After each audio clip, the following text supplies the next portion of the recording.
U.S. child welfare system has disproportionate impact on Black and Indigenous families, says report. Saudi Arabia funneling billions to Trump family as former president launches comeback. White House tells Israel it wasn't behind FBI's Abu Akleh probe, a report says. UN chief says stop blame game at deadlocked climate talks. Water scarcity threatens food security in Middle East, says UN official. Renowned Pakistani scholar Mufti Rafi Usmani passes away at 86.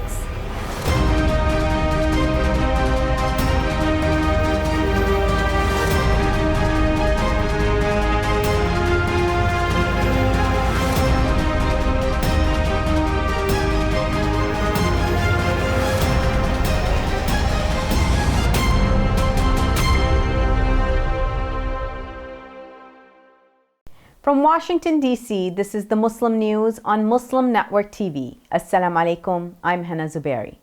Our top story tonight. The U.S. child welfare system uses the poverty level to justify the removal of children from their parents and charges of neglect. That's according to a new report from Human Rights Watch and the American Civil Liberties Union released on Thursday. The 146-page report calls for immediate attention to the disproportionate impact on Black and Indigenous families and people living in poverty. Black children were almost twice as likely to be removed from their families than white children, says the report.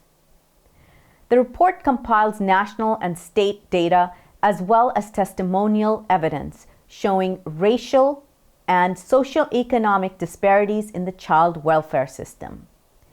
Poverty indicators such as a family's inability to pay rent or maintain housing are labeled as cases of neglect in child welfare investigations. The report found nearly 75% of reported child welfare cases in 2019 involved quote-unquote neglect. When children are removed from homes, families have little recourse due to conditions of poverty and lack of due process protections in the system. A U.S. meat distributor's operations has been temporarily suspended after an alleged incident of animal cruelty. A food safety inspector reported seeing an employee of Dillsburg Halal Meat LLC in Pennsylvania kick a dying lamb in the face on March 17th. The U.S. Department of Agriculture said the abuse occurred while the lamb was hoisted to be slaughtered. After an employee performed the ritual slaughter, another employee allegedly kicked the lamb on its nose while the animal was still paddling and breathing. The USDA alleges the employee made eye contact with the inspector and smiled before kicking the lamb. The employee then laughed when the inspector said it was unacceptable to kick the lamb, according to a notice of suspension sent to Dillsburg Halal Meat. The inspector placed a reject tag on the hoist and ordered the establishment to immediately cease slaughter operations until further notice.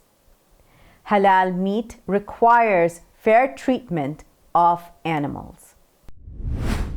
The Council on American Islamic Relations is concerned over a U.S. State Department grant program promoting atheism in Muslim-majority regions of Asia and the Middle East. Funds would be used to create and strengthen networks of advocates for the diverse communities of atheist, humanist, and non-practicing and non-affiliated individuals of all religions in target countries. The funding proposal says activities should take place in 2 or 3 countries selected in South Central Asia or Middle East or North Africa regions. CAIR National Deputy Director Edward Ahmed Mitchell said, "It is inappropriate for the department to directly fund the spread of atheism in religious societies." Mitchell said that the U.S. should fund efforts to promote freedom and justice for all people around the world, not specifically anti-theist movements. As ex-President Donald Trump launches his third bid for the White House in 2024, Saudi Arabia's royal family continues to pour money into his family's coffers. That's according to Judd Ligum's popular information blog. Ligum noted media coverage of Trump's campaign announcement has been broadly critical. It has focused on the poor performance of candidates Trump endorsed in the midterms. Ligum reports some other issues are complicating Trump's presidential bid. That includes Trump's role in fomenting an insurrection and the federal criminal investigation into his handling of classified documents. Yet Ligum says one of the stories virtually ignored by the media is Trump's expanding financial relationship with Saudi Arabia. Since Trump left office, entities controlled by the Saudi government have sent billions to Trump and his family members. Ligum estimates the Saudis have invested billions on the Trump family. A federal jury on Thursday convicted a political consultant for funneling illegal campaign contributions from a Russian foreign national to a 2016 presidential campaign. Jesse R. Benton of the Woodlands, Texas, is accused of scheming with another political advisor to funnel money to a 2016 presidential campaign. Court documents show the Russian foreign national sought to support, meet, and take a picture with the presidential candidate. Benton arranged for the foreign national to attend a political fundraiser for the campaign and take pictures with the candidate. He also concealed the person's nationality from the campaign and the candidate, documents show. Benton made the Russian national wire $100,000 to his political consulting firm to make the illegal contribution to the campaign, according to documents. The Biden administration has informed Israel it was not involved in the FBI's decision to investigate the killing of Shireen Abu Akleh, according to news reports. Israeli officials told Axios and the Times of Israel, both the White House and the State Department said they were not behind the decision. Axios reported senior Israeli officials asked U.S. Ambassador to Israel, Tom Nides, for more information. Nides said that he was not aware of the probe into the murder of the veteran Palestinian-American journalist for Al Jazeera Arabic network. Reports indicate the FBI independently made the decision to launch the probe. It is unclear whether the Biden administration was aware of the decision before its revelation. Israeli Defense Minister Benny Gantz said on Twitter Israel will not cooperate with the U.S. probe. Abu Akleh was shot dead by Israeli forces on May 11th while covering an Israeli raid in Jenin. Story number 7, break 1, take 1. UN chief says stop blame game at Deadlocked climate talks. Details come after the break. Stay tuned and we'll be right back after these messages.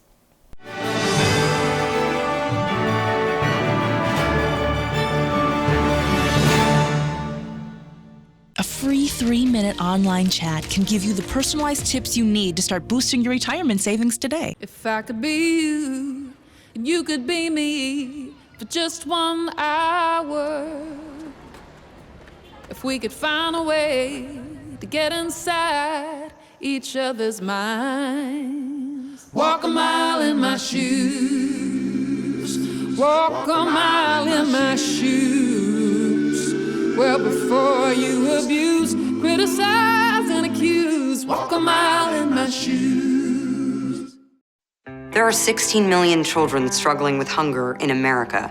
That's 1 in 5 daughters, sons, neighbors, and classmates who don't know where their next meal is coming from. Yet billions of pounds of good food go to waste every year. It's time we do something about it. Feeding America is a nationwide network of food banks that helps provide meals to millions of kids and families in need. Visit feedingamerica.org to help them feed even more. Together, we can solve hunger. Together, we're feeding America.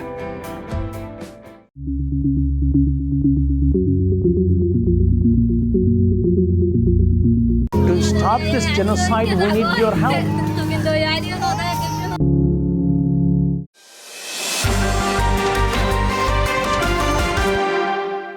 Welcome back.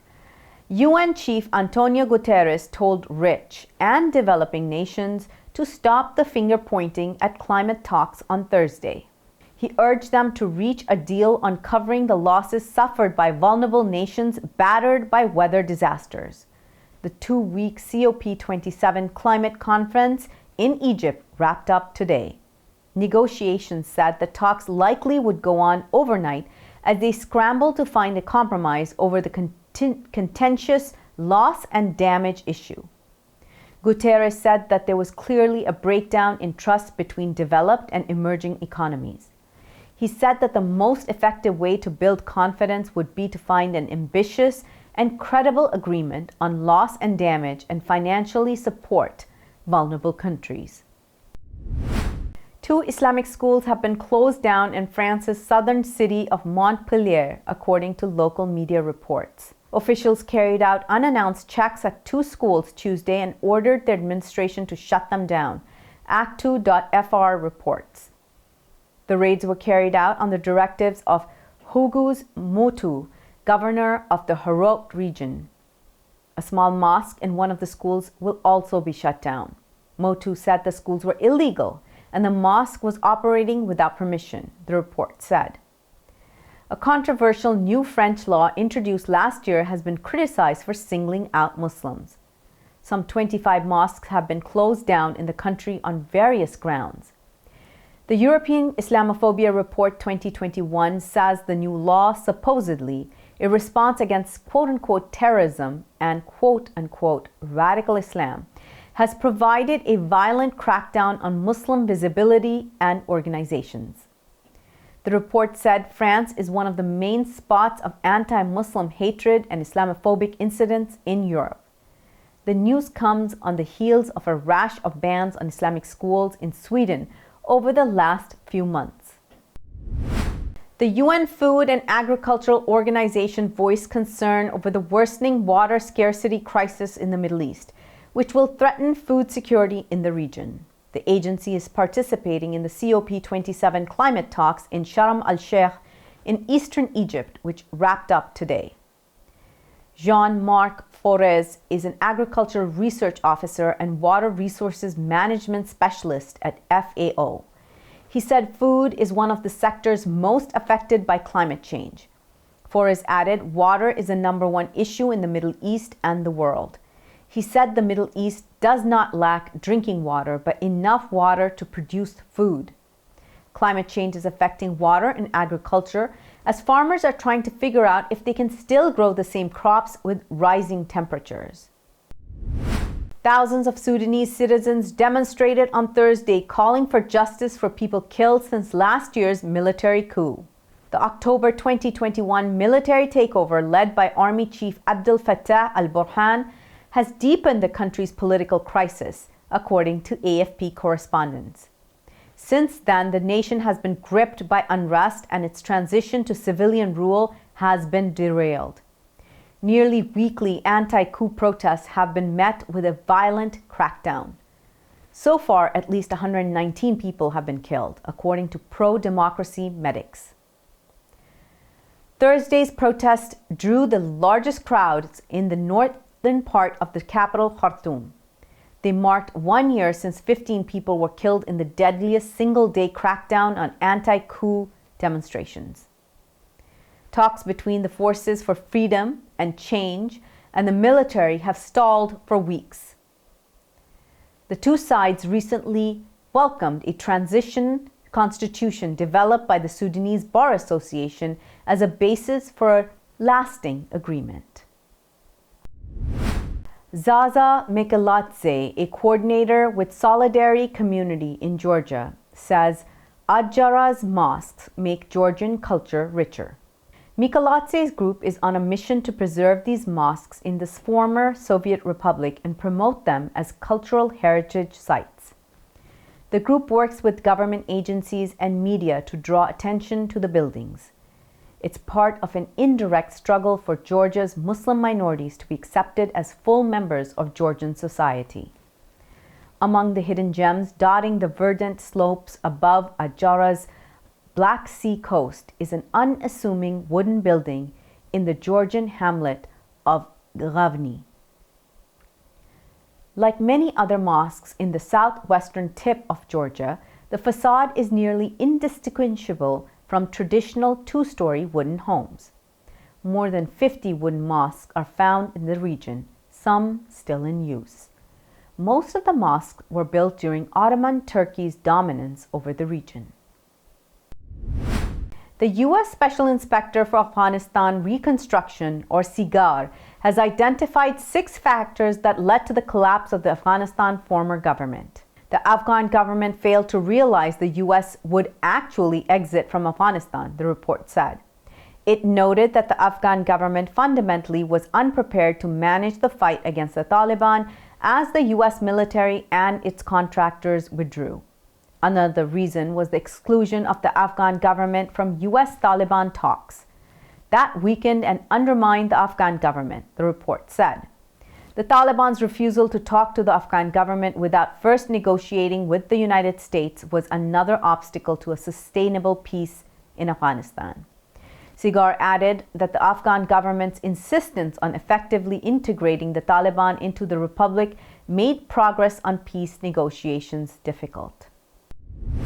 Renowned Pakistani religious scholar Mufti Rafi Usmani died on Friday in the southern port city of Karachi. He was 86 years old.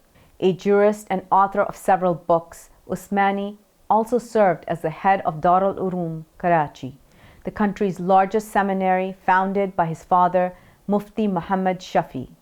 Usmani was the elder brother of Mufti Taqi Usmani, another renowned religious scholar, author, and jurist. Pakistan's President Arif Alvi and Prime Minister Shehbaz Sharif expressed sorrow over the death of Usmani and extended condolences to his family. Coming up next after the break is our in-depth analysis segment, so stay tuned and we'll be right back after these messages.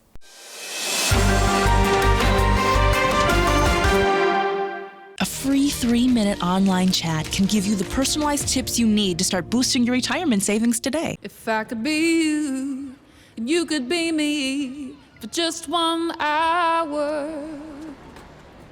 If we could find a way to get inside each other's minds. Walk a mile in my shoes. Walk a mile in my shoes. Well, before you abuse, criticize, and accuse, walk a mile in my shoes.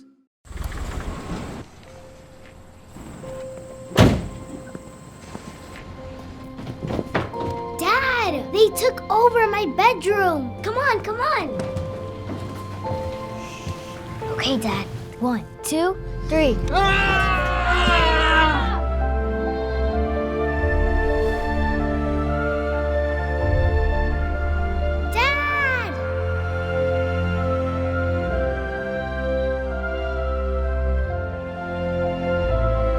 You saved me. Dad? Are you okay? I'm fine, dear.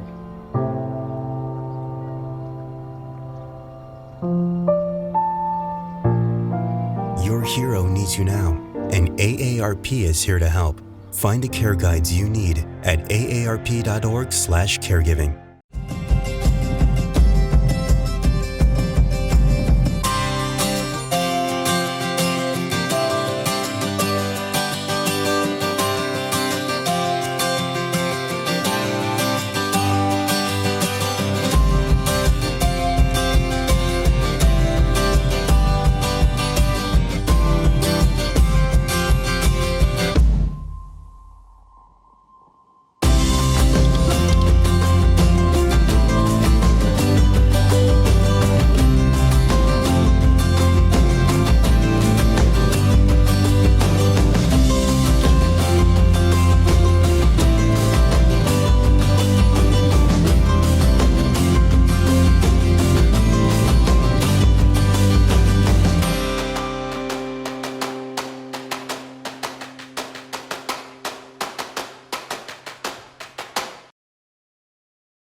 stop this genocide, we need your help.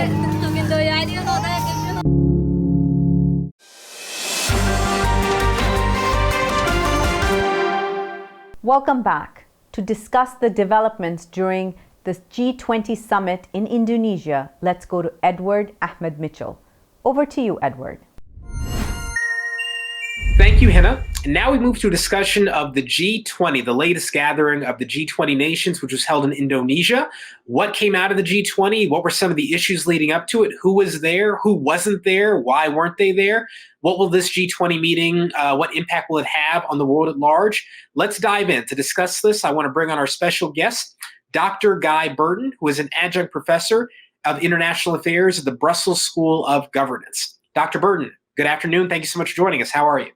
Thank you. Fine, thank you. Thank you for having me. Yes, absolutely. So, Dr. Burton, let's start with a relatively simplistic question, but many people may not know this. What is the G20? Can you tell us a bit about its history, its membership, its purpose? Sure. So the G20 is a group of 20 countries that get together primarily to talk about economic and financial issues. It was formed in 1999, just after the financial crisis, which happened in 1998, in the wake of Russia and Asia. And that was an opportunity to bring those countries together. But it really got major purchase after 2009, the great financial crisis that happened, in the wake of the Lehman Brothers collapse of 2008. And at that point, from 2009, you started to have very regular, annual meetings between the heads of governments, and those have been going on every year. So the focus is very much about economic and financial issues, and the 20 countries that make it up, do constitute quite a sizable proportion of the world. They make up about 65% of the global population, as well as over 80% of global GDP. So these countries matter. Absolutely. Absolutely. So, Dr. Burton, then, so tell us, what were some of the issues of concern leading into this G20? Global issues, economic issues, financial issues. What were some of the things that people were expecting the G20 to address or be impacted by leading into this meeting? Sure. So it's primarily an economic talk shop, sort of talking about trying to coordinate or at least, find ways that the global economy can be maintained. Now, of course, there are wider issues going on. This year we've had Russia's invasion of Ukraine, which has created problems when it came to sort of energy supplies as well as food supplies, which have seen sort of the price of those commodities go up. So we've seen rising cost of living as a result. So that alongside the recovery from the post-pandemic period, these have all been things that have sort of filtered in. Plus, of course, this summit was taking place at the same time as COP27, so the climate change summit that's taking place in Egypt. Absolutely. So tell us a bit about who was there and who wasn't there at this G20 and why. Yeah. So as I said, you have mostly all of the heads of government coming from those countries. However, there were two notable exceptions. Jair Bolsonaro, the outgoing president from Brazil, but perhaps more notably, Vladimir Putin from Russia. He wasn't present. At some point early on in the week, his foreign minister Sergei Lavrov was around, but he left before the final declaration was made. So, why is that? I mean, is it, at the end of the day, regardless of what's happening in Ukraine, he is a member of the G20. Were they worried about being outvoted, embarrassed? What do you think the reason was why they didn't show for any extended amount of time? And I think that's very much the case. I think, Putin's decision not to be present was probably because he was going to get hit hard on the issue of Ukraine. The last time we had something similar to this was back in 2014 when Putin invaded in Crimea. And at the time, he felt very much embarrassed by the fact that he was sort of put on the sidelines. So I think he just didn't want to go through this again. Understood. Now, another person who was there was Xi Jinping from China. President Biden obviously attended in person as well, and they had a meeting that I understand ran somewhat long. Can you tell us about that meeting? What came out of that? Anything that surprised you? Sure. So that meeting took place just before all of the G20 meetings. And it was very important for at least starting a conversation between these two leaders. It's the first time they've actually met. Biden's been president now for nearly 2 years. Xi Jinping has just, sort of taken a third term, unprecedented in Chinese history, because normally they're gone after two terms. So this is the first time they've actually met in person. Keep in mind as well that Xi has not been traveling since the pandemic began. So this was one of a very notable sort of foreign visit for him. In terms of what happens between the two of them, the readouts, it looks like they talked about Taiwan, although there were different interpretations of what that meant. Similarly, they have different positions when it comes to the issue of Ukraine as well. But really, the point that they're actually talking, I think, is notable. And certainly people were watching it because it sort of has maybe had implications for the global economy, soothing any kind of fears and nervousness in the markets. Yeah, absolutely. So now, in terms of the ending of the meeting and the declaration that was released, what were the major results of that?